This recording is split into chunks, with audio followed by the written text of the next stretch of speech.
Jadi inilah lokasi kejadian seperti yang dituduhkan oleh polisi. Nah, teman-teman, Google Street View itu diperbaharui setiap tahun. Artinya, rekaman-rekaman itu bukan berarti hilang. Rekaman tahun sebelumnya, sejak mulai perekaman jalan tersebut sampai yang terbaru, itu bisa kita lihat melalui timelapse-nya Google. Nah, ini saya kasih di panah ini.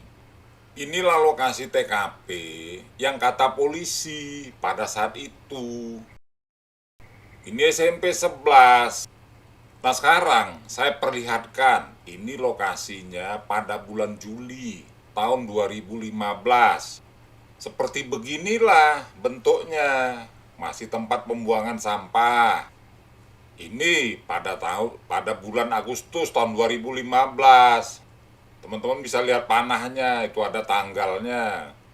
Lokasi tersebut mulai diuruk dengan tanah merah. Yang sebelumnya adalah sawah, yang juga adalah lumpur tanah merah juga. Jadi Agustus 2015 itu baru diuruk. Kejadiannya 1 tahun kemudian, Agustus tahun 2016. Sayangnya Google tidak merekam pada Agustus 2016 tersebut. Kemudian Google loncat ke April 2017. Akan tetapi bisa kita bayangkan bahwa pada bulan Agustus 2016 tersebut, lokasi di belakang showroom yang sudah jadi di tahun 2016 masih berupa tanah merah yang ditanam, yang ditumbuhi oleh rumput-rumput kecil. Nah, kalau Anda orang kota yang hidupnya di gedung-gedung mewah, tentu nggak paham tentang tanah merah ini. Nah, kalau Anda juga biasa nonton off-road, tentu paham tanah merah itu seperti apa. Pernah lewat di sana. Kalau Anda pakai sepatu melewati tanah merah yang basah, sepatu Anda itu jadi tinggi, menebal. Jadi misalnya ketinggian Anda 175 bisa jadi 180 cm. Karena apa? Tempelan dari tanah merah yang terus menempel sehingga membuat sepatu Anda menjadi tebal. Kemudian bisa nggak dibayangkan, korban dibawa ke sini malam hari, gelap gulita. Si A melihat si B memasukkan kemaluannya ke dalam kemaluannya korban. Lah, ini manusia-manusia alien apa? Para terpidana ini bisa melihat dengan tembus pandang. Si B bisa melihat si C memukul hidungnya Eki. Bagaimana caranya? Atau si D memukul telinganya Eki, dia bisa melihat telinganya Eki. Bagaimana caranya? Di lokasi yang gelap gulita. Nah, ini yang orang-orang yang riuh rendah ini seperti menganggap kejadian ini hanya di mall, serba terang benderang, tanpa mereka pikir itu adalah malam hari yang pasti sangat gelap gulita. Hujan loh. Oke lah kalau memang itu bulan purnama, masih ada sedikit cahaya. Ini hujan. Masuk ke lokasi itu aja sudah beceknya minta ampun.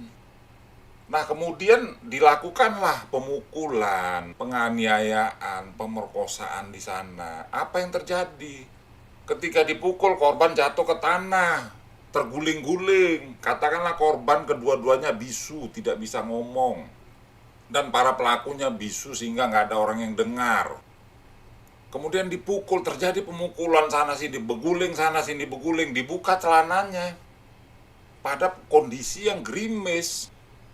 Apakah tubuh mereka itu memang anti air?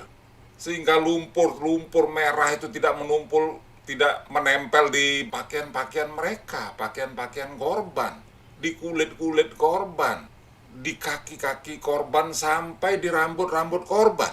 Di dalam dakwaan itu ada 13 orang, di lokasi yang sempit ada 13 orang, masing-masing ingin meninju. Sedangkan di lapangan sepak bola yang normal saja, ketika bermain dalam hujan, jarak antar pemain begitu jauh, yang terjadi apa? Lapangan menjadi berlumpur, pakaian-pakaian para pemain tersebut menjadi berlumpur. Apalagi ini di tanah merah yang lembek, karena di posisi pada saat itu adalah musim lanina. kemarau basah.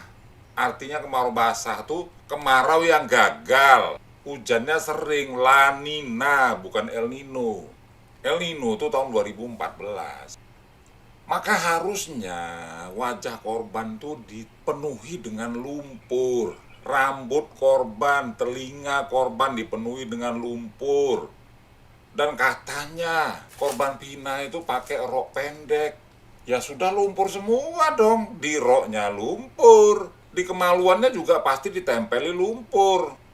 Persoalannya kenapa orang-orang tidak memikir ke sini? Apakah para YouTuber ini memang hanya hidupnya di gedung?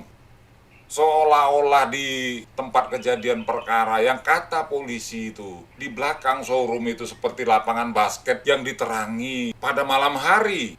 Atau seperti Indonesia Arena, lapangan Indonesia Arena. Pikir dong, saya bukan YouTuber, saya harap mereka mau menonton ini. Saya tidak mencari penonton. Paling tidak ini bisa tersuarakan fakta-fakta ini. Kemudian inilah lokasinya, lokasi tempat korban dibuang, kata mereka. Kata polisinya, kita arahkan ke lokasi dari mulai SMP 11 sampai ke jembatan flyover tol.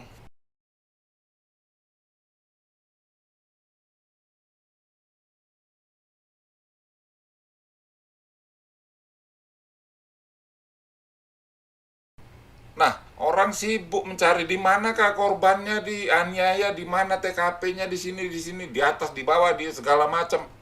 Lagi-lagi kita harus pakai Google Time Lapse. Nah, ini Google-nya pada tahun 2015. Di baut ini belum ada tanda chat. Nah, ini tahun 2017 setelah kejadian tersebut. Ada tanda chat di baut penerangan jalan ini. Di mana di dalam persidangan disebutkan bahwa ada gumpalan daging yang tersangkut di baut ini, panjangnya 15 cm sesuai dengan luka yang terjadi di betisnya almarhum Pina. Kalau bisa ada gumpalan daging setebal 1 cm sepanjang 5 cm di baut tiang jalan ini, tentu saja waktu itu Eki dan Pina memacu kendaraan mereka dengan kecepatan yang tinggi pada saat suasana yang licin.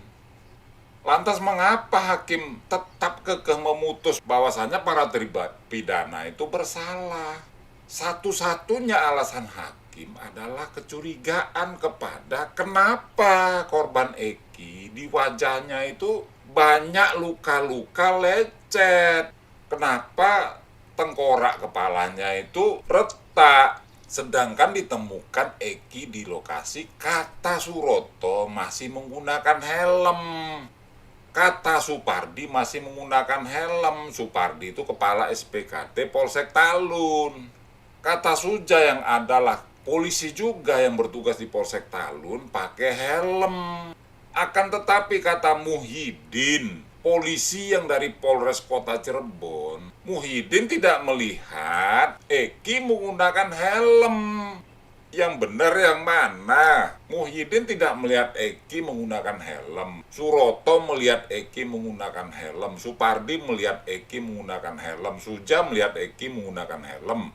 Ari melaporkan kejadian tersebut bersama seorang perempuan temannya Pina ke Polsek Talun. Jadi Polsek Talun itu tahunya karena dilaporkan, yang melaporkan itu temannya Pina, laporan kecelakaan. Nah, dalam kondisi kecelakaan diciptakan untuk menjadi perbuatan pembunuhan oleh Rudiana, kenapa Suroto tidak menampilkan saksi temannya Pina itu yang melaporkan adanya kecelakaan? Dari mana temannya Pina ada kecelakaan? Kenapa kok dia tahu? Memangnya di situ dia lagi nonton sepak bola sehingga si Pina ikut main sepak bola? Bukan kan? Artinya ada trek-trekan, 2 sepeda motor. Nah, kenapa Suroto tidak membuka ini? Apakah karena duit orang tuanya ini banyak? Orang tuanya cewek ini atau yang lagi trek-trekan ini banyak? Sehingga ditutuplah, akhirnya Rudiana pun ikut dikibulin sama Suroto, trio Suroto, Supardi sama Suja. Kalau saja Suroto mengatakan bahwasannya ada loh seorang perempuan yang melaporkan saya beserta perempuan ini satu mobil datang ke TKP, perkara ini tidak akan terjadi. Tetapi kenapa perempuan ini tidak pernah di blow up? Teman-temannya Eki yang sedang mengadakan trek-trekan ini tidak pernah di blow up. Karena sebelumnya menurut Rana sudah terjadi perkelahian antar mereka, sehingga teman-temannya ini tidak mau dibawa-bawa orang tuanya toh. Artinya kan ada siraman keuangan di sini. Ini yang saya katakan, Rudiana dikibuli sama Suroto CS.